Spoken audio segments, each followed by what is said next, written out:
Depuis que j'ai décidé de faire des économies d'énergie, j'ai été obligé de rajouter un pull. C'est pas très confortable. Bonjour à toutes et à tous et bienvenue sur cette chaîne de bricolage. Dans la série Je réduis ma consommation électrique, aujourd'hui on va parler du chauffage électrique. Je l'ai expliqué dans ma première vidéo sur cette série sur la consommation électrique. Le chauffage électrique, quand on en est équipé, est une source majeure de consommation d'électricité. Pour le comprendre, eh bien, il faut regarder ce qu'on a à la maison, ce qu'on a dans l'appartement ou dans la maison comme équipement et comme puissance installée. Quand on a un appartement entièrement chauffé au chauffage électrique, on a environ 1000 à 1500 watts par pièce. Et un chauffage électrique, l'hiver, ça fonctionne 24 heures sur 24. Alors pas tout à fait, parce que ça fonctionne par intermittence, c'est-à-dire que votre radiateur électrique va consommer, s'il a 1000 watts de puissance, il va consommer 1000 watts, mais pas pendant 24 heures. Pendant quelques minutes, puis il va s'arrêter, puis il va redémarrer, puis il va s'arrêter. Il va fonctionner donc par intermittence. Ce temps de fonctionnement multiplié par la puissance de l'appareil fait la consommation. Si mis bout à bout, toutes les intermittences de fonctionnement représentent 2 heures et que votre radiateur fait 1000 watts, vous aurez consommé 2 kWh par jour. Et cette intermittence, elle est liée à la régulation de la température que vous avez dans votre pièce. Si vous avez décidé d'avoir 25 degrés, les intermittences seront très rapprochées, de manière à maintenir la température, parce qu'il faut chauffer régulièrement l'air qui se refroidit l'hiver dans la pièce.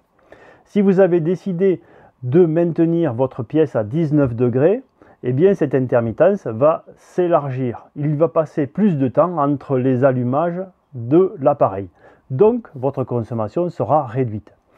Le facteur de réduction, il est propre à chaque équipement et à chaque installation. C'est-à-dire que l'isolation et la qualité du radiateur vont faire que ces intermittences, pour réguler une même température, vont être plus ou moins rapprochées. Et donc pour réduire, la première des choses, eh bien, c'est de baisser le thermostat du radiateur. On dit qu'il faut mettre 19 degrés, voire 17 dans certaines pièces. Ça dépend de chacun. La zone de confort au niveau du corps, elle se situe entre 21 et 27 degrés. Au-delà de 27, on a trop chaud. En dessous de 21, on a trop froid. Mais on peut compenser en rajoutant un pull ou en mettant un plaid devant la télé. Enfin, on peut rajouter en s'isolant soi-même. Parce qu'il n'y a aucun risque à baisser la température pour tout ce qui est sanitaire dans la maison. Il n'y a aucun problème, on peut baisser à 17, même dans certaines pièces, ça ne pose pas de problème. Donc ça, c'est une question de confort. Moi, l'idée, c'est pas de vous dire il faut que vous mettiez à 19. L'idée, c'est que vous compreniez que si on met à 19 ou si on met à 21, les intermittences n'ont pas les mêmes valeurs et donc la consommation varie. Elle varie fortement, d'autant plus que le radiateur est un appareil qui a beaucoup de puissance. Chaque radiateur, je le rappelle, fait environ 1000 watts.